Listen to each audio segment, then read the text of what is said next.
bum bum bum bum bum bum bum bum bum bum bum bum. What's going on, dude? How you doing? I'm doing good. I hope everybody appreciates all the money you spent on our intro music. Dude, I had yeah. Went all out. I got a Yeah, guy. I got a guy. If you ever want to do one, he'd be pumped for it. dude, but like, technically I pay StreamYards for that movie music, so we got something going on there, but it's been a while. How you doing, dude? I'm It's doing been good, man. I'd say I miss you, but it's not like we haven't talked in a couple weeks. We just haven't done this. I was telling Cole in the green room though, like I've done several live shows, in the last couple weeks, and they've been cool, and I've had some really awesome guests, and but I just I missed this. I was like, damn, man, I've like yeah, no one else Cole's lets you get Cole's off topic. Cole's got me. Cole's got me by the heartstrings. He just can't get rid of me. Well, you're welcome. Thank you. But we've got some people in the chat. Let's see what we got. We got Las Cruces. It's all the way from New Mexico. How's it going? What's up, Las Cruces? How you doing? We got Ignacio Dominguez. How you Ignacio? doing, Ignacio? I hope you're having a wonderful day. I've seen Ignacio's shared some stuff with me that's been pretty cool, and I'm excited to see when that stuff happens. Oh, nice. Give me that hashtag so I can win this beauty. I technically haven't made a hashtag yet, so thanks for reminding me. It's been a while. I kind of forgot about that. We got Trev. He's doing the hashtag EcoBoost. There you go. If we get over 500,000 views and we have 4,500 hashtag EcoBoost, maybe Ford will give away a Ford F-150. This is a great book. I have a feeling this book is going to be a book you guys shit on. Little did you know, I don't really know that we're ever going to have a book that we like completely hate, because I feel like we talk about it. Granted, it could be like a weird situation where like I read it on like a Tuesday and we're doing the show on a Tuesday, but today's Wednesday, so don't get confused by that. And I'm like, you know what? This isn't good, but I don't have enough time to read anything else. Yeah, too late now. We committed. We got Bobby. How's it going, Bobby? Double Wave. What's up, Bobby? We've got Dale Suspense. How are you doing? Hope you're elite. You're having a great day. I saw a picture of you where you had a Thor's hammer shooting fireworks off of it, and I thought that was pretty cool. So, Ronan, Didn't Nickelback make a song about that? Thor's hammer shooting fireworks off? Oh no, just looking at pictures. Oh, look at this photograph. Look at this photograph. I like your pants around your feet. Around your feet. We got Ronan the Accuser. How's it Ronan, going? what up? We got Taylor Winder. Cheers, nerds. We actually went to a restaurant tonight called Cheers, and we did a Cheers while we were at Cheers. We got Bearded Comic Pro. What's going up? on? And Shit, maybe we should take off a couple weeks every now and then. We got Bearded's in the house, Chaos is in the house, talking shit before we're even live. Like, we're not even live. People are talking shit. Yes. We're just, this is how it goes. We're talking. We're probably gonna talk about a comic book. Maybe crap. You gotta get a hashtag. Hashtag Velma. I can't pronounce. I keep the character names are really hard, and one of the main characters, it's like Velnar or something weird, and like I just called her Velma the whole time. So yeah, put hashtag Velma. Yes, this is going to anyone. I get these on usually like Amazon, so hopefully to the US, or if we have somebody you can ship it to, we'll go from there and figure it out. But yeah, that's how we're doing it. I'm gonna drink some water because I guess I'm thirsty. Me too, except I'm on my second scotch, so it's hot outside. It's warm. Yeah, change shirts, which means it's warm in my little garage studio as well. But hey, I think I see maybe an air conditioner above your head, but that's broke. That doesn't work. It's broke. Yeah, it's broke. I think it has a wasp nest inside of it too. So it's awesome. Good luck. Do things crazy in Kansas City, guys. We just don't. Hashtag Kansas City crazy. Kansas Casey craze. Ooh, I should rebrand. You could do that. I could do anything except now I have all these cool logos and T-shirts and shit. So now it's kind of hard. But I mean, Kansas City is pretty much the bee capital of the world. Well, it is now because I live here. Yeah.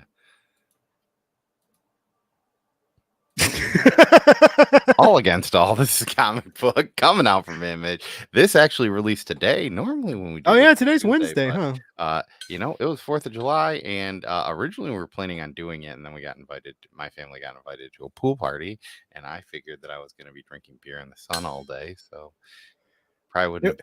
I think it would have been fun to do it on the 4th of July just so that everybody could have heard the fucking clusterfuck of my neighborhood. Like it sounds like I don't live in the best neighborhood, right? And it's so funny how like these like, you know, all these low income families and the crazy because fireworks are not cheap, and it's like the amount of money people spend on this stuff that like I was so glad we got a thunderstorm about midnight or so last night, and finally like it started pouring and it finally shut up. And I was like, I felt really bad for my dog. So like, you know, we've had Bruce just over a year. So like last 4th of July, he didn't care. Like nothing phased this dude. He had a new home. He had a new doggy brother. He had a new family.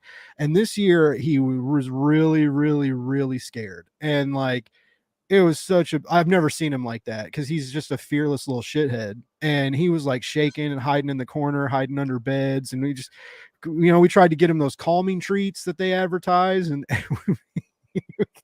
you're supposed to give him like 3 and he had like 8, and they didn't do anything to him. And so I just felt really bad. And then right after all the fireworks, it starts thundering and stuff. I was a poor little guy. I'm glad it's over. And it's probably not going to be over, but no, it's been quieter today. But I mean, yeah, usually it's been like 2 weeks before 4th of July, and then like everybody starts shooting off their leftovers, and yeah, I'm really glad I don't spend money on that stuff. I used to buy a lot of like M80s and quarter sticks and half sticks and like stupid stuff like that and big mortar sets, and I'm really glad I don't do that anymore. So I mean, my daughter really likes fireworks, but I just go to like Meijer. So if you don't know what Meijer is, it's loosely Walmart, but like a Midwest thing. And I just bought like a rectangle of fireworks there, as she like to call it. None of these are like things that go in the air, right? Okay. But you know, so we did mostly those, but our neighbor had some big ones. So we did see some big ones.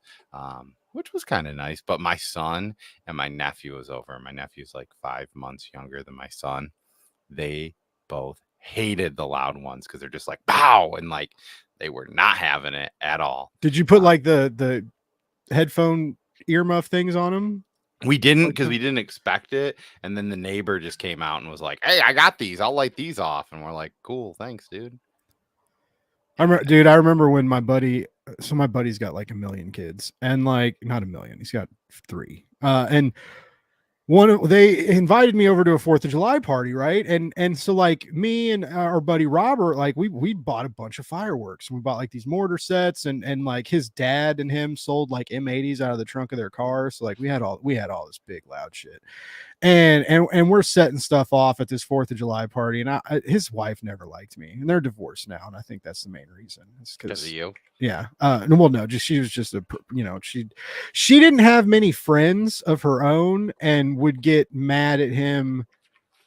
Like we have a really good friend, like we're basically like family, right? And it's like, you know, like we may not see each other a lot anymore, but it's those kind of friendships where like if you really need something, like dudes are there with the truck if you need it, or you know, dudes are there like ready to fight some dude who made your sister sad, or you know, it's like it's that kind of, you know, just like when you really need them, they're there.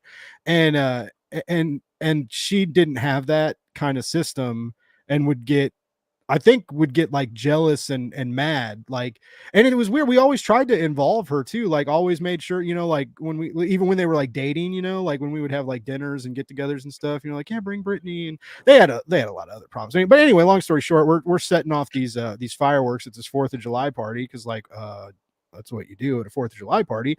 And we definitely weren't the only people setting off fireworks too. But I mean, dude, she came storming out of this house. I've never seen a woman so angry. I mean, she's fucking pissed, red in the face, screaming like, "It's too loud." And we were just like, "What the fuck, man? Would you like?" It's anyway, trying to do something cool for the kids, and then the mom gets mad at you. I don't know. That's why I just play Diablo and read comic books. I don't deal with those pesky kids or relationship things. Well, we got some new people showing up. We got Manny the Hobgoblin Collector. What's up, How's Manny? it going, Manny? We got Red 3. Also, apparently, I never did this giveaway tool, so I hope that it doesn't mess this up. But I'm trying my best. You can do it late. You can do it late. I've done it before. Yeah, who are you, me? You're doing your live shows like I do now. Like, hold on 1 second, David Mack. Let me pull up your website real quick. I should have had this ready to go. Hey, David Mack, what's your favorite color? Mine is green. He followed me on Instagram. I feel pretty important. Didn't follow me on Twitter though. Thanks, David. We got Red 03. Maybe he doesn't use Twitter anymore. Maybe he's sick of Elon Musk. He's there. We got a Cup. Oh, Comics. How's it going, Cup of Comics? Cup of Comics. We met in Vegas and said hi to each other. Man, you have so many good stories about meeting cool people in Vegas. I'm jealous. Loosely just Tim and Chaos. So we got Matthew tell us, hey, I guess it wasn't that cool. Sorry, Tim and Chaos. I mean, I'm just saying, there's two. It's just these two fucking weirdos. Scotty Vaughn. Hey, what's going on, Scotty? What's up? You're having a good night. We got DAGR cards. And we got Gilliam Barnaby. Giame. Dude, I'm trying my best. I was just helping you. Thank you for helping me. But we're talking about a book here. We're talking about All Against All. This is a comic book. It comes out from Image Comics. It came out today, July 5th. Normally we do this on Tuesday.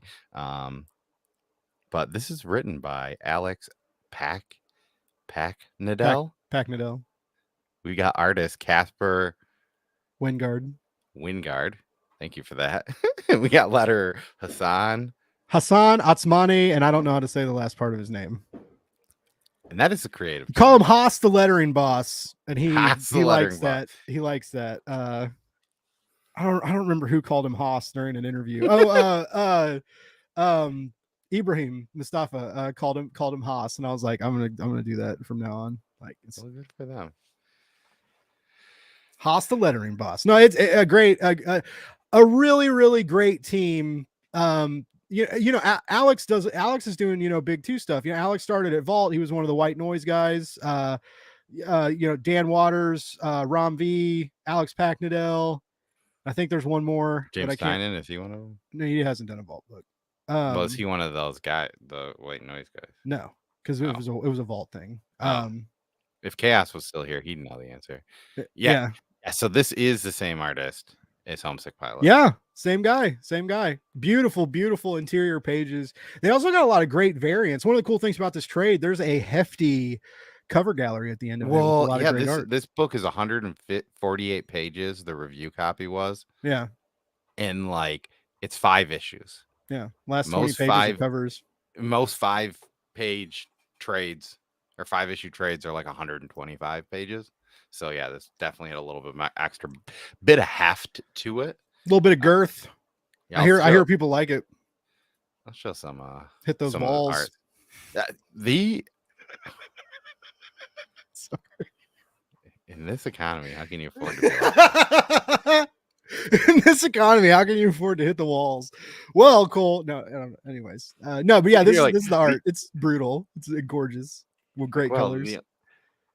The only I don't know where I was going with that. I just fucked Cole's whole day up. It was like, God, he's like, shut up, Blake. Well, I was gonna look up who else was in White Noise, but then I just kind of lost. Maybe it is just so Alex Paknadel, Rom, Dan Waters. I can't think of any other. I know there's a fourth guy though. I know there's a fourth guy. Ryan O'Sullivan. There it is. Yeah, the Dark Interlude writer. Yeah. Okay. There we go. For a second, I thought Dan Waters wrote Dark Interlude, but yeah, it's Ryan O'Sullivan. Comics. Crazy. Dude, the art in this book is pretty insane.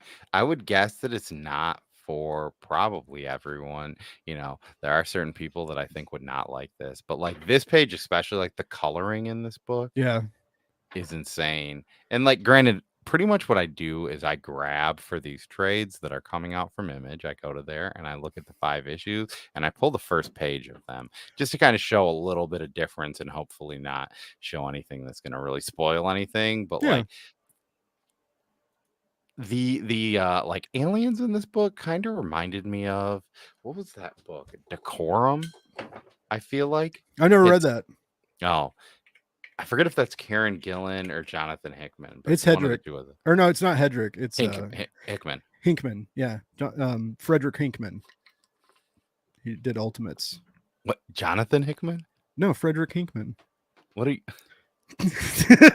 Why are you like this? We got Kenneth Bird in the house. What's up, Kenneth? We got 23 Monch. How's it going? So so this is the one question. As I was reading this book, I was trying to consider, and I guess I kind of answered the question maybe already myself, but what genre would you consider this book? Because that was like it's sci-fi. It's sci-fi. Okay, it's sci-fi. Sci-fi is always like a weird thing for me. I guess it's got aliens, right? It's supposed to be weird. Great sci-fi is supposed to give you normative aspects of the everyday humanness, right? And it's supposed to make those elements seem foreign and alien. And I think Packnadell and crew do that really well in this, and it's because of the premise, right? Like these aliens, Earth is dead, humans are done. These aliens find this planet. There's like an ark, right, with all these like DNA samples that it was like humanity was gearing up to find a new home. Like in so many movies we've seen, right? They're finding a new planet and they're going to repopulate it and terraform it, and they have all these samples of like all plant life, biological life, and they're gonna implant it, impregnate this new Earth, right, and let it grow into a new Earth.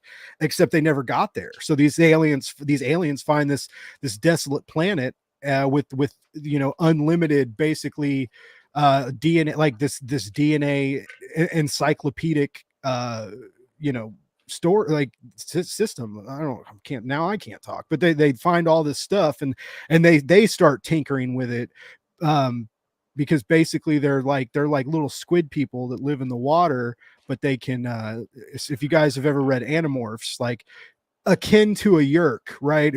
But instead of like crawling into your ear, they kind of like have tentacles that can slice you open and wrap around your brain and plug in and take control of this biological body. But the control sometimes, some things are harder to control than others. We find out. Yeah, they're going to use you as a vessel. Yeah, it's pretty good. Vessel me up, daddy. Vessel me up. So can we change that hashtag to vessel me up, daddy? No, we already got Velma. Damn it! Already entered it. So Kenneth, I think you got it right once, but this is not the right hashtag. Just for everyone out there, remember, it's scrolling at the bottom. Vellum would be a good sci-fi protagonist name too, though. Like, I like that. Yeah. And so the one thing I noticed about this book that it definitely kind of reminded me of, so I haven't read a ton of either of these two characters, but these are both characters from the Big Two. One was created by Jack Kirby and the other one is created by somebody else. But there are two characters that I think are very similar. One's from DC, one's from Marvel. And there's Kamandi, the last boy, and there's Kazar. And the main kind of one of the main characters in this, the only human, kind of reminds me of that kind of a person. If you read who's the dude that does like that, did that mushroom book? Barry. Oh, I Breathed a Body. Yeah, Lonnie Nadler, and he co-writes with Lonnie Nadler though. Yeah, a lot. He also did the he did Kazar. He did a thing of Kazar. Oh my god, hold on. And he's got a Mad Cave book right now too.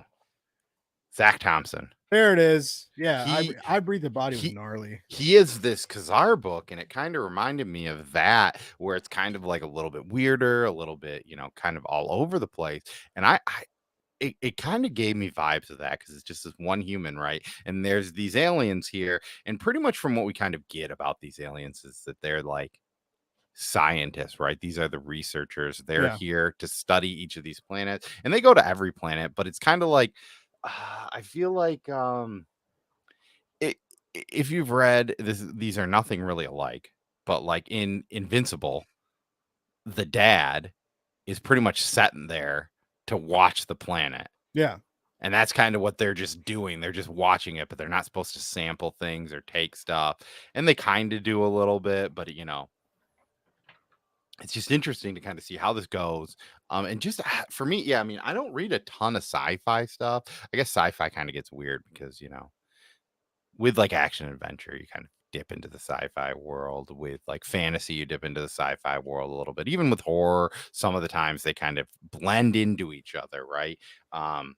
And this is kind of in, like I said, with you, it was harder for me to understand because I guess I don't read as much sci-fi, and it's not necessarily like a go-to genre that I think about. But yeah, I definitely think it did a good job of kind of bringing in a new story. And maybe it's because I don't read a ton of sci-fi that this seems new and fresh and different. It was pretty fresh. I mean, so when Alex pitched this, and he didn't pitch it to me, right? But when he pitched this to like when it got announced, and he kept telling people that he like wanted to write a story that was like Alien, except the human being was the xenomorph. Oh, that's sweet. That's kind of where this all started. But it's also a big commentary on war, right? Because like one of the big deals about this, and the reason these aliens find the planet, and the reason that they are experimenting with all these DNA samples and growing these samples and watching them, is like I say, so they can take over an organism, and they're looking for bigger, powerful beings to inhabit and control and use in this war that is being talked. We never see the war, we never see the enemy, which I really liked. I love that idea of unknown enemy.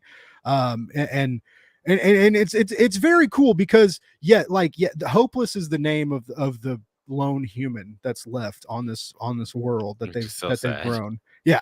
But it's these aliens are the ones that seem very human. The way they talk about war, the way they talk about research, the way they talk about family are all very, very human elements being played with in these non-typical, bipedal. Well, they're not bipedal, they're just in bipedal bodies, but like these, they have very human elements. The way they talk about war, the way they talk about society, the way they talk about technology.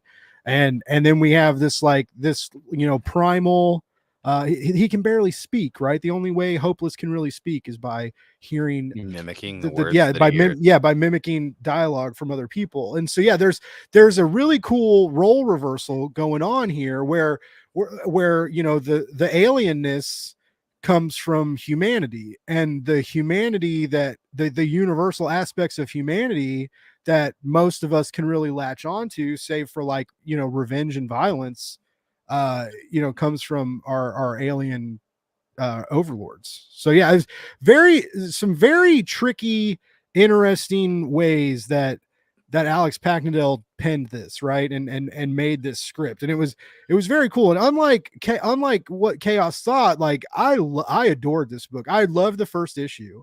And for like the last month, I've been telling Cole, like, we need to do this book. Like I keep reminding him, he's like, what are we doing next week? I was like, I don't know, but All Against All comes out in July. We should do it. He's like, okay, but next week. And I'm like, all right, cool. This was one of those books too that I feel like originally previews told us came out a week previous, and then it did. But so we've kind of been talking about it for a while. But we got Steven Hainer. What's going on, dude? Hopefully you had an awesome 4th of July. We got Swish Rips. How's it going, Swish? Hopefully you are also having a wonderful time.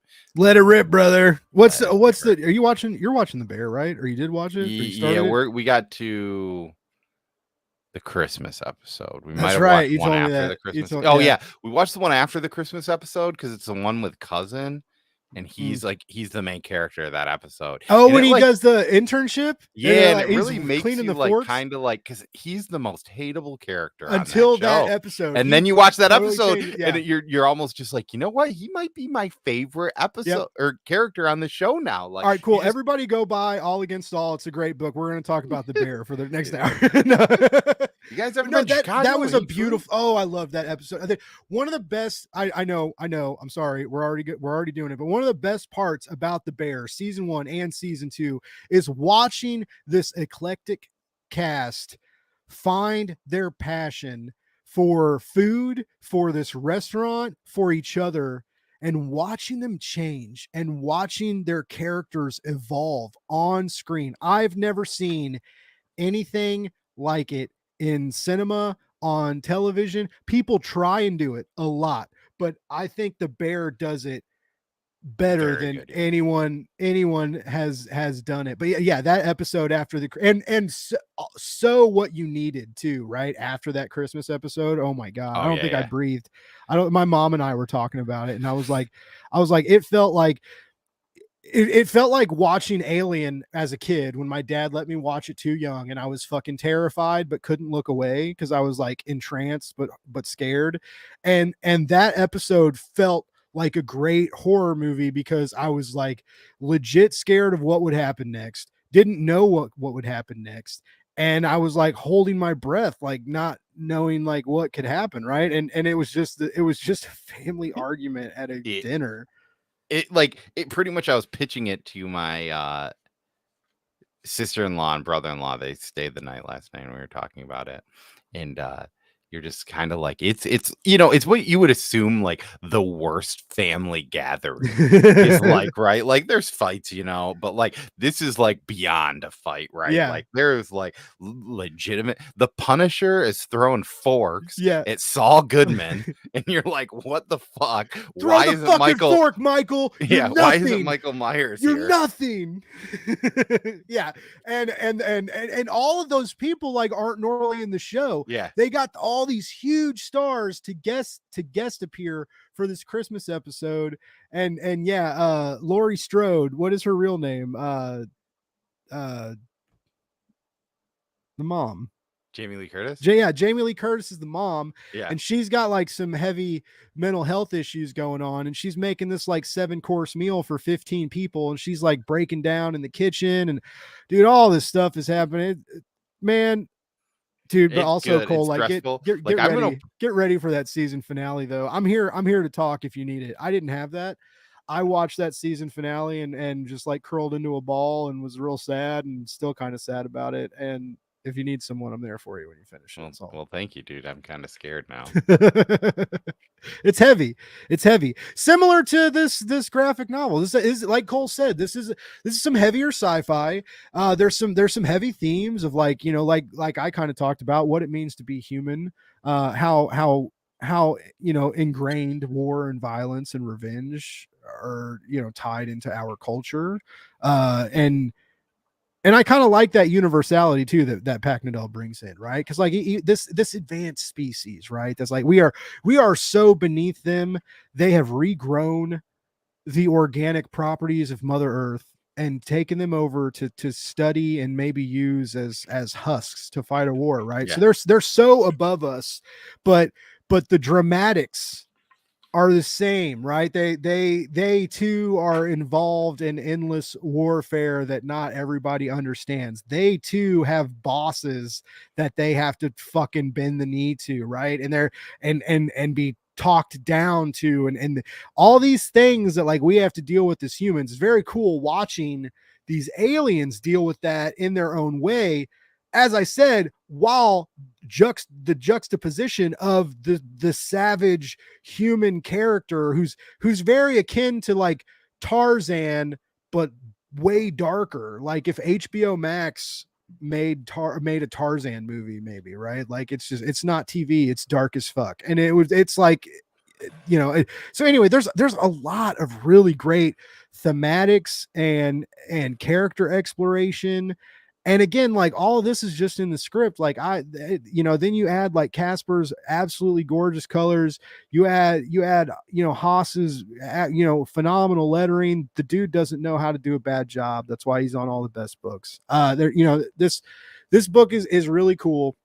And yeah, maybe it's not for everybody, but I do think that even a lot of people, if they're like, I don't know if this book is for me. And if you gave it a shot, like I have a feeling that you'd walk away with something, right? Yeah, and you'd like, walk away with something that's like, I want more of this and more comic books I read, whether that's the art, the colors, the characterization, the brilliant sci-fi aspects. Like you're going to find a little gem here that you kind of wish other comics would have the guts to explore. And I commend this team for just trying something new and going, like never playing it safe. There's no moment in this book that any of these creatives, I feel like maybe we should tone this down to play safe. They're like, nope, we're going full speed, full chaos, full everything. We're going full chaos and comics on this comic book. Full chaos and comics on this comic book. We got some new people that joined in. We got Andrew Kai. Hey, how's it going, Andrew Kai? What's up, Hopefully Andrew? You're having a great night. We got Callie and Jordan Squad. What is going on, David? Hopefully you are having an awesome time. We got Couching and Slouching with C Bizzle. C Bizzle, how you doing? Hopefully you had a great 4th of July. Hopefully everybody still got their fingers and toes, right? I really hope fingers and toes. We got Geek Out with Roscoe. Hopefully Roscoe didn't lose any fingers because he would not be able to draw without those, and that would be sad. Well, I guess it would depend on the hand. Yeah, but it was funny. So I was listening to this pro disc golf, and there's one of the guys is saying, he goes, I would give a finger to be able to putt like this, dude. I'm like, well, which finger would you get rid of? And one of them just goes, probably my ring finger. And they're like, you're the only one out of the 3 of us that are married. We're gonna tell your wife that you said that. Put on chain wearing around your neck. That's fine. Like, you can't lose your pinky. That's the most important finger. Yeah, I feel like in the thumb, right? Because the thumb has to secure it to the other fingers, right? I don't know if you guys know that, like, in the last couple weeks, Cole's been into disc golf for a while, but like the last couple weeks, like he has really explored the world of disc golfing financially. he keeps buying all this shit. He's bought all these, and now I think he has like all the frisbees he needs. So now he's buying like branded water bottles and carrying cases. I think his baby's got a fucking disc golf stroller now with it's just caddy. A standard stroller that I set my basket, my bag on and called it a cart because one of the guys I play with is it's my wife's. So it's my sister-in-law's best friend's husband, but we became friends through this, but that is how I know him. He is a bit older than I am, and his joke has always been, I can't wait to turn 50 so I can buy a cart. The big thing now is these dudes have these carts, and they're like aggressive, right? Like it's called the Zuka cart. I think one of them costs like $450, but like this is a heavy-duty cart. You can sit on it, and it fits a ton of discs in it, right? Okay. So you're just all over there. You got everything, but then it's got these attachments, right? So you can get like extra water bottle holders. You can get a thing to put your putters in. You can get a thing to hold an umbrella. You can get a waterproof case cover for it so that if you're playing in the rain, you should just buy a covered golf cart. Well, you can't. That's the thing. You can't. You're in the woods a lot of the time. All right, so you need an all-terrain, one of those like 6-wheel John Deere badass golf carts. Even though some of the lanes are just like shoulders distance, like I'm pushing my son in a stroller, and we don't have like a huge stroller. It's just like a little stroller. It's probably like this wide, right? And there are times where it's hard to do that. Wow. And you're like, okay, poor guy. I usually Dad didn't even get him the good stroller. So it's a hand-me-down from a sister. Sorry, I gotta buy these. I gotta do this disc golf. Well, that's the thing you don't really think about when you're buying strollers is the off-road tires. Because like the ones with the crazy off-road tires, one, they take up way more space because they have almost bike tires, right? And 2, they're so much more expensive, and you're like, are we even going to utilize this thing? And it's like, and really, to be fair, my son only has like probably a few more months where he's going to be in a stroller. So yeah, and he's not gonna remember that shit. He's not gonna be like, Dad took me to the disc golf course in a shitty stroller. The other it's not even that bad of a stroller. It's just not great for off-roading. Oh yeah, and Nornrad looks like he's gotten some disc stuck in a tree. I actually now have a pole that extends to 16 feet. And I am loosely, when I put my arm up like this, 7 feet with the extra arm foot. So, I mean, I can get most things within 21 feet in the air. I was gonna ask what happens when you get one of those stuck in a tree. Because some of those, I mean, they're not like crazy expensive, but I mean, like, you know, you're spending bucks on these. A disc costs anywhere from $9 to like $30 from ones that you can just go to a store and buy. And then what, like you can there's like variants, right? So there's actually I have one over here. I'll just quick grab. variant fucking discs. What are we doing here? So this one's kind of cool. This one's a 1 in 50. It's signed by Tom King. So this is the reason why I figured I'd show this one is because this is almost comic book related in a way. There's this dude, his name's Skullboy, and he makes like discs. So like this one's called a fireball. So it's just a fucking dragon blowing a fireball. You got some foliage on there too. Yeah. So like this one, they created like 1,000 of these. When you bought them in the store, they were like $20. But now, if people like that disc, it was a rare disc, so now it costs more money. Like the stuff that came out in like the early 90s, people pay way more money for. Wow. Just because I don't know. It's like, so in that sense, it's not like comic books, because a lot of stuff that people paid a lot of money for in the 90s, you can find in dollar bins now. Well, yeah, but the 90s were like the golden age of disc golf. They were probably more the silver age of disc golf, right? I didn't know it was that. I didn't know it was big in the 90s. Yeah, I mean, so there was this dude named Ken Climo that won like 12 championships throughout the 98, like late 80s to the early 2000s. Just killing it. Like, so yeah, this is why we haven't had a show in 2 weeks, ladies and gentlemen, is because Cole's been disc golfing and I've been Diablo 4ing. And there was family stuff going on and other things, but there has been. I haven't played video games in a long time, and I like Diablo 4 has got me by the nuts. Like, and at the time, around the time when I picked up Diablo 4, like, or a little bit before, like Cole was getting back, because Cole's trying to be healthy, right? And he always likes to make me feel bad because he sends me messages every morning. He's like, yeah, I went on a run and a jog and then played a couple holes of disc golf. And I'm like, cool, I woke up and drank an energy drink and smoked 3 cigarettes and made some advertisements for some clients. Thanks, bud. And appreciate.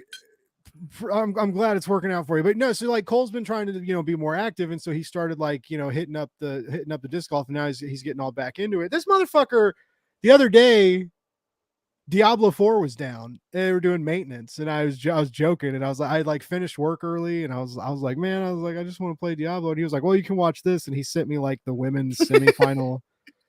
And I don't think he thought I was going to watch it. And I started watching it, and I like asked him a couple questions, and he was like, holy shit, you're actually watching it? And I was like, dude, you're my friend. You're into this. Like, you send me a link, I'm going to watch it. But now a few of the women are very attractive. So like, I wasn't mad about watching, some of this, but like, I ended up watching like the whole, it was a, they cut out the middleman, right? So it was edited down to about 30 minutes or so. But I ended up watching like the last 2 holes of this championship, and I knew what disc golf was, but I'd never seen it like done before. And it was really interesting, like watching these women, like, just chuck these fucking discs and like their little fucking tiny little shorts they wear and stuff. Yeah, like I'm in, like it's fine. I'm single. I can talk about that. But like it was fascinating, and it's and how they, depending on where things lie and how they throw, and how sometimes they do like the over the shoulder, or sometimes they do the twist, right? And they're like, it was wild, right? And they got the announcers too. I was really into the announcers. Like, they were just like, I love that the disc golf, they're a little more excited than like regular golf announcers, right? But they're also like, kind of tone it down, and they, I don't know. I love how they talk about wind. They're like, they're like, oh, that you really got to compete with that down gust down this drive. And they have the same mic that you have. If they don't compensate for this down, they're just not going to make it. They're going to go out of bounds. Oh, that one's in a tree. Oh, she hit one. She hit that trunk hard. That's not going to be good. Like I kind of got into it. I was like, did I want to play it? Not necessarily, but was it kind of fun to watch? Yeah, it's kind of fun to watch. Well, it's funny. I sat down, I was watching it at my mother-in-law's, and she sat down and watched it for like 45 minutes. She's like, this is actually pretty interesting. And I was like, yeah. The guys get really weird. One dude just randomly compared every shot to a type of chicken. So like when somebody would get a birdie, he'd be like, ooh, that's a hot 2-piece right there. And like the other time, like somebody got like a bogey. He's like, you don't want to get a family bucket on this one. And then that's a drum and a thigh, ladies and gentlemen. Somebody almost like aced it, and he's like, ooh, that was a real naughty shot. And you're just like, what are you doing, man? But I also like that's this, a so. greasy chicken wing, extra crispy. Speaking Extra of greasy wings and extra crispy, All Against All. All Against All is a book that we read. It's from Image Comics. It came out today. It's good. It's good, though. It's good. It's good. And yeah, I know this is a book you want to read. I normally don't read sci-fi. I think we've mentioned that. I would say several times. I don't know if anyone noticed. Cole does not read. What is your go-to genre? Because I feel like you have an eclectic comic book taste. Horror and crime, but crime is hardly done. And I also consider like what Matt Kindt does also crime. I do too. Yeah, he's like kind of that crime espionage. Yeah, crime espionage pulp kind of all gets lumped. That's usually what I go to. I like horror. I like because you don't do a lot of fantasy either, do you? Yeah, I really like Kieran Gillen. Okay. So I liked that book with Dan Mora. Die? Wait, no. That's Once in Future. I need to read that. He had a few other books that were kind of in that fantasy. Do you read his X-Men stuff? Kieran Gillen? Yeah. No. Guess you don't like him that much. Well, dude, I'm just kidding. So this is the thing about X-Men. There's a ton. It's hard. When House of X, Powers of X came out, I went full in. I didn't go full in. There were 7 X titles. I put 5 of them on my pull list. Yeah. And then I realized that I was missing stuff because I didn't get those other 2 titles. Yeah. And I was like, this is bullshit. Yeah. Or you missed stuff because I remember when it took off, I was all in too. Because I was doing, they're called X's for show now, but it was, and they might have changed their name again because they're kind of a multimedia aspect now. But I used to do X's for podcast every Sunday. And I was buying all these X-Men comics, and every Sunday they'd split up the cast and we'd all discuss different comics and he'd stitch it all together and put it out as a big episode with like time markers. And I got to a point where I fell behind, and then also just the monetary aspect of it is I was like I'm buying all these single issues, and I was buying a lot of variants too. I was really into David Nakayama, and before he got his Marvel and DC deals. And so I was buying like store exclusive variants from him. And I was spending a ton of money. And finally I was like, I just can't anymore. And so I calmed down on it, and then I fell off of it. And now I would like to get back into it, but now I'm so far behind. Is when am I going to have time to catch up? Because that's the only bad thing about what we do is when you're doing shows and YouTube content and interviews and all this stuff, you should prep. If you don't prep, you're kind of a fucking prick. But I prep, I read and know about my guests before they come on, and I'm ready to talk about a wide berth of topics. Right. And Cole's got a family. Cole's got kids. He's got disc golf now. Not in that order of importance, maybe. I'm just kidding. But you got a lot of stuff going on outside of comics too, right? And it's when you fall behind in a heavy title scenario like that, it gets harder and harder and harder to catch up, right? And then that kind of intimidation sets in where it's why even try? And then supposedly everybody says you don't have to read all the X titles, but to find out what titles you want to read, you kind of do need to read all of them, at least for a short time. So yeah, it's just things get on the back burner, and they like the books we buy and don't read, they just pile up and pile up and pile up, and then you're like, well, I just buy stuff to take pictures of and post online now, basically. Steve's been dipping in and out of it. So that was the thing, because with Hoopla, I tried to actually get into it, and I think that there were I found the reading order, and then I was just even this is so much, right? Yeah. I mean, but I don't know. People love X-Men, and I want to love X-Men. Heroes of X, Powers of 10. That was such a great little whoop-de-doop-de, right? Here's 10 issues. This is something you can get into. And that was the thing. It really made me want to invest into it. But then it's there was a lot of good stuff at DC coming out then too. Mm-hmm. I forget exactly when, but that might have been still during Tom King's Batman run, which I really enjoyed. But also Joshua Williamson's Flash run, I think, was going on at that same time. Also was great. Another thing I need to read is Josh's Flash run. Oh yeah, that's a lot of Flash. I mean, the middle guy. He's doing so much DC now. It's fucking insane. Spoiler alert, because I probably shouldn't even say this. I don't know if it's gonna happen, but like I'm supposed to hit up his rep after SDCC because I'm talking to Josh's people about getting him on my show. Because one of my favorite comics is Ghosted, and there's a Ghosted compendium coming out in September, in the fall, and it's all like 12 or 13 issues of, or no, wait, it's more than that. It's like a 20 issue series, but like he did this, it's like Ocean's 11 in a haunted house, and they basically try and like heist a ghost, and it like this book like put Josh on the map, and a lot of his big projects he got came after Ghosted, and that's how I found out about Joshua Williamson, and so I mailed Top Cow, and I was like really excited about it, and I was like, hey, I would love to, and they're like, yeah, they keep telling me to like email back in a month, and then I have to remember to do that, which is hard. But yeah, so like you just set it in your calendar. Yeah, Google Calendar, dude. Yeah, but I don't use a Google Calendar. I use a handwritten calendar that I don't handwrite in because I'm a fucking I'm a crazy man. I just remember all these interview dates in my head somehow and never write them down. But no, it's so I'm really hoping he gets don't be it doesn't always work. I've forgotten shows. Not many, but there's been a couple times where people were like, hey, are we doing the show tonight? And I was like, nope. What are you talking about? And they were like, oh yeah, this was scheduled. Anyway, I'm not perfect, but no, it's Ghosted is really cool. It's got a compendium coming out. The Nailbiter compendium just came out. So like some of Josh's cool indie stuff is hitting the scenes in a new way for new readers, and definitely encourage you guys to keep track of that because Ghosted is a very, very, very cool book. And I don't think it's as big as Josh is right now. I don't think a lot of people know about it. Like I feel like more people. I've never heard of it, and I feel like you've talked to me about it before. I have. I definitely have. And I completely forgot about it.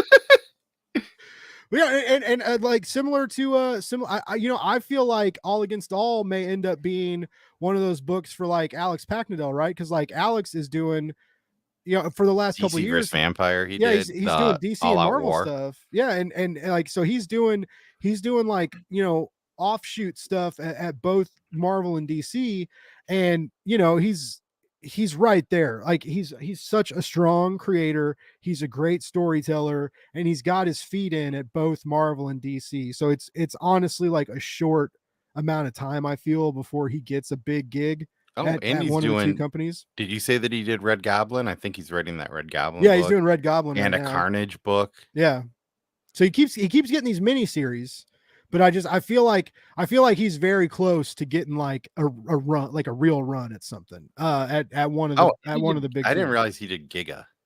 Yeah, Vault. Yeah, he's got a lot of cool books at Vault. But yeah, so he's close to there, and I feel like in a couple years, people are going to be like, oh yeah, this writer of Spider-Man or what writer of whatever, like, he did this crazy indie book called All Against All, a few years ago. And people are going to be like, what was that? And it's like, these are things you need to pay attention to. If you love comic books, like you need to, it's important to find creators you like and watch them. Yeah, and that's kind of the thing that I've kind of told people. The one thing that is kind of hard to do with comics, especially, is like characters, right? Like finding characters you like and buying the books for those characters doesn't necessarily always work out. Like I'll buy any Batman story just because I want to. Yeah. And by buying any Batman story, I mean like the main Batman title, just because that's something that I want to collect. I like Batman and I want to keep collecting that run, but it's impossible to read every single Batman story. Mm-hmm. So I just pick and choose ones based on creators for the most part. Like I know, like when it comes to my pull list at my comic shop, like there are certain things where it's just like, like I specifically say if Matt Camp puts out a book, I think for a while it was, except for the stuff that he does at Valiant, Give me all of those things. But supposedly that stuff's supposed to be really good too. Like I'm behind good. in that too. But the only issue is at that point in time, he was like deep into Valiant runs. Yeah. So it didn't make sense for me to start pulling these Valiant books, right? Yeah. And like then he was writing like the big crossover that they had. But you know, it was so like his XO Man of War run's supposed to be really good. Yeah, and I read some of it. It's supposed to be really good. Those are all on what's it called too? Yeah, Hoopla. So I should probably get to Remember that one time when I can't keep a fucking schedule to do those stupid fucking Hoopla videos that I've tried so hard. I thought about doing it one month just because you hadn't yet. To call me out. Yeah, nice. Yeah, I can't. I thought of it the other day. I was like, man, I haven't used Hoopla in like 2 months, and I was like, oh wait, that's like 2 sets of videos. Also, I'm not gonna lie, like I'm getting kind of bummed on the short game. I'm having okay luck on TikTok, but the last couple shorts, I made a video for a client, like kind of like a Kickstarter trailer commercial thing, and like everybody thought it was cool, and a lot of people talked to me about it, and like it did shit on YouTube, and then today, like I found a really cool moment from an interview with a writer and client, Matt Assorcier, and I made like a little, like I posted a little like short of our interview, and like it got 3 views on YouTube. Like I have more retweets on Twitter than views on YouTube, which is weird, but it's like, I don't know, man. I'm just not. I want to say I'm not good at YouTube, but I know people watch me sometimes, and they watch my interviews sometimes, and I get good feedback. But yeah, like I just can't. The YouTube short deal like eludes me. It's like it's like if you try, YouTube knows. It's like, this guy put effort in it. Don't watch it. Don't watch it ever. We got God is Great, and we got Big B McFly, the comic guy. Welcome, we got some new people. But also, shout out to everybody who like came back after 2 weeks of us not being here. Like, thank you. Yeah, I didn't do a good job. That's on me for not like posting stuff. Blake did once, and I didn't the other time because I'm bad at this. But I think the one thing I'll add to that, to you especially, is that shorts on YouTube, and like when it really comes to all of those videos, the general idea is that it just needs to be like populated out there to get there. The hard thing about comics is comics are such a niche market, right? That like certain stuff is just going to bomb. I know that there are certain people like what you're saying where they would tell you to delete that post and post it 3 weeks later. Yeah. Or not 3 weeks, 3 hours. But I can't. But yeah, I mean, basically what I do now is I post, I try to start it on YouTube. So I make a short, post it to YouTube, next day post it to TikTok, next day post it to Instagram Reels, next day post it to Facebook Reels. I started staggering it like that, but I would just do Instagram Reels and Facebook Reels. You can post it together through Instagram. Yeah. And sometimes that brings new people in. Yeah. If you do it that way. I mean, I don't actually have a Facebook. We also got David Hazan, Buzz baby. How's it going, David? What up, baby? You're having an awesome day. And David messaged me the other night. He was like, Blake, let's play Diablo. And I was like, what? Like, it was funny because it's just like, you're writing comics. Why are you playing Diablo right now? And he was like, because I can have fun too, Blake. Yeah, he's like, because Diablo's the shit. Are any of you guys playing Diablo 4 right now? It's fucking phenomenal. There were a ton of people in the chat. I think Trev says that he plays it. There's a chance. I know that David from Kelly and Jordan's squad, I think he was saying Diablo is his favorite game. Yeah. So I got to get 4. He hasn't got it yet. I can't leave a comment because Cole doesn't trust me, but Wake and Blake. I know it's an old name, but Wake. You can leave a comment, dude. No, I can't. What do you mean? Oh, wait. You can't do it from here. You just have to go to there. But I'll just do it. Oh, wait, I did it. Oh, wait. You can't do it from What the fuck is happening? Check your phone. I can't check my phone because it makes the mic buzz. All right. Well, whatever. Well, what is it? Send it to me in the private chat. Right, I'm sending you guys my Blizzard name. Well, just send it in the private chat to me, and then I'll post it in the actual. Oh, there you go. I don't have my glasses on, so I'm having to like lean up, like, oh, I'm old as fuck. So we're to the point. We're doing the rankings. I think I went last time. I don't know. You probably went the other. How can you even remember that far back? I don't. I'll go right now. I just assumed. I'm gonna say I really liked this. I liked how Alex talked about war in a way that not. I liked how Alex talked about war in a way that's similar to how other people have used war discourse in fiction, but doing it differently, coming from a different species, while also tying it into our own humanity and finding a comfort zone there and a universality that like kept us rooted as an audience. I loved the art. I loved the story. I loved the premise, these weird squid people. There's a really great panel of like this really happy looking alligator that I love so much. Said that to me. Yeah, I was like, he just looks, and it's funny because I don't know. Like, I think it's supposed to be a little bit more menacing, but because of like the squid guy over his head and the eyes just look a little, he just looks really happy. He looks like a little sea puppy. And but I love that panel. I loved how it ended. I loved how they just kind of like opened the doors and let nature take its course, which in turn might mean something for humanity's lack of a future in this book. But I really did like so many things about it.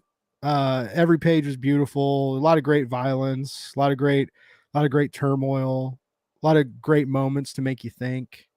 Just a really solid entry into sci-fi comics. I'm gonna give it a 4.63. 4.63 is what Blake is getting it. Chaos said that he thought we were gonna hate this book. And I think that maybe he just doesn't get us as much as he thinks he gets us. But before I go into my ranking, I just wanted to share something with the audience because I know Blake really liked this. We also got Collecting with Durs. What's going on, Durs? Hopefully you're having a great day today, my dude. I'm forgetting how to do this while talking, so I'm just kind of trying to load this image in. Because I took the image of the little alligator that you were talking about. Now, yeah, look how happy he is. He does look so happy. It just reminds me of like when you see a dog that's just so happy to see you. Yeah, even the lower panel where his mouth is closed and he's just like he still kind of has like a little fucking reptile grin on him. Still can't believe that Blake didn't send David Hazan his Diablo or his Blizzard. I do. I felt okay. What David doesn't realize is a lot of times when I see David's messages because of the time difference, it's like sometimes between 1 and 3 o'clock in the morning, and it's usually I'm like laying down in bed checking my phone for one last time, which is also for a lot of times I which is why I don't respond to him sometimes because I see the message and then I'm like. And, and I'm like out and but yeah, that's I would love to play Diablo. I want to run some fucking Hell Tides and like my character's not great. I suck at resource management. Like I fucking eat mana like I eat queso. And it's a lot. I eat a lot of queso, ladies and gentlemen. And I had queso yesterday. I got a good queso recipe too. If you ever want to do a queso, I learned my queso recipe from everyone's favorite mayor of Flavortown, Guy Fieri. Oh yeah. All right, no, hold on. I'm throwing an audible. What is this? What is this recipe? Oh, literally, he just said all you got to do is just shred your own cheese. Be an adult and shred your own cheese. That's true. Here's my. Here's my hot ones. Here's my recipe though. Is a pound. A pound of pepper jack cheese, and yeah, you shred it, and then a pound of white American cheese. I use 1 can of green chilies, and if I have it, I'll use Dano's Chipotle seasoning. But that's not necessary. Like for all you need, like the pepper jack and the green chilies give you the flavor that you want. And then here's the kicker though, and this is what I found out recently. You use evaporated milk. Yeah. Like evaporated milk is the key in whatever kind of cheese, and you can use like jalapeno, like so there's like some fancy like jalapeno white cheeses and stuff you can get, jack cheese.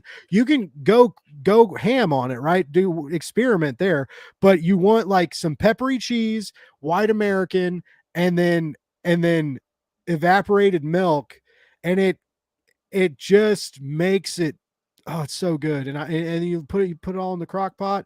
If you're like me, I got a food processor. You throw the cheese in the freezer for a couple minutes before you put it in the food processor. It'll help it shred up a little better. But that's like it's super easy. And yeah, you can add we dice up a jalapeno sometimes. We de-seed it. It's not, you don't want it too spicy. But yeah, it's really like evaporated milk is the key. I don't have a cooking show or anything, but it works. Promise you. I love queso. I love queso. I love all against all. There was a moment 0.12 because you didn't let me go to a rating. So that's something. And while we talk about queso, I'm just gonna run the prize. Run it. Let's go. Here. Once again, if you're in the US, I will ship this out to you. And if you're not, just let me know. Maybe we can either price tag someone or figure something out to do that. Hey, we got Swish Rips. Swish Rips. How many entries did we have? I forgot. We had 22 entries. Holy shit! It said 23, but that's high. That's 1920-ish was our last high, wasn't it? Yeah, I don't know. I mean, it's been a while since we did this, so I pretty much forgot how things even work in this. So yeah, well, cool. Welcome to the real world. But hey, I remember all the time I spent with you, Cole. That's cool though. No, I think today you didn't even remember who ranked last time. So no, you don't, dude. Well, yeah, I don't remember that part. You didn't even remember the time that I told you that my favorite kind of Sprite is a strawberry kind. That's not true. You said you kind of liked it. Leave the comment. # I swear Sprite. to God, the last time we talked, because I had questions. Dude. I was like, ooh, do you think it'd be good with? I was like asking you questions about it. I know. I just made something up. It's okay. God, did you like tune into Cole's new show with my mom where they talk about how to guilt trip people? It's going to be a great new web series that everybody should check out. Cole and Blake's mom guilt trip Blake. And it's literally just us having an intervention with them. Get out of the garage. Fuck. No, no, but that's long-winded response short. Like again, like I missed all you guys, Cole included, and it's very cool you guys all were ready to come back when we were, and it really does mean a lot. And I know we give away books and stuff too, so we kind of like buy your viewership and friendship in a way, but that's fine. But like I was kind of worried about it today because I was like, you take 1 week off every now and then, it's cool. You take 2 weeks off, and I was just kind of like, man, what if we come back and have 5 viewers or something like I do when I go live, or 0 sometimes, depending on every now and then it's at 0. People usually tune in eventually, but I mean, dude, even David Mack, I had fucking David Mack on the other night. We're fucking talking like him and Brian Michael Bendis's like friendship and how they came up in comics and stuff, and I'm looking at the chat counter and I'm like, what the fuck, man? Like, I'm getting like cool people on the show, and now they'll watch it later. I just have a hard time getting people to tune in live, whereas like when Cole and I do this show, like that's never been something, even from the first episode, like we've always gotten like a really decent amount of live viewers and people excited to just nerd out with us. So it's very cool. Yeah, also, man, maybe like subscribe to my YouTube channel too. Like I live here, I'm fun, I'm fun. I even put his link down. Yeah, below. He put his link. Put the link there. I didn't put the link, but I put a link to his channel. At Blake's click on his name. It's easy to find. Go subscribe to Image Comics too, because I linked them in this too. They have a YouTube channel. Yeah, they've got like 12,000 subscribers. Damn. And they probably put like a teaser trailer out once. Okay. They need a place to upload their teaser. Yeah, their trailers too. Okay, that makes sense. Yeah, but no, it's anyways. Like, we really do like. Yeah. I feel like I can speak for Cole here as well. Like we really, really do appreciate you guys. Every episode that more of you tune in, every hashtag that you guys put in, every contest entry gets us one step closer to that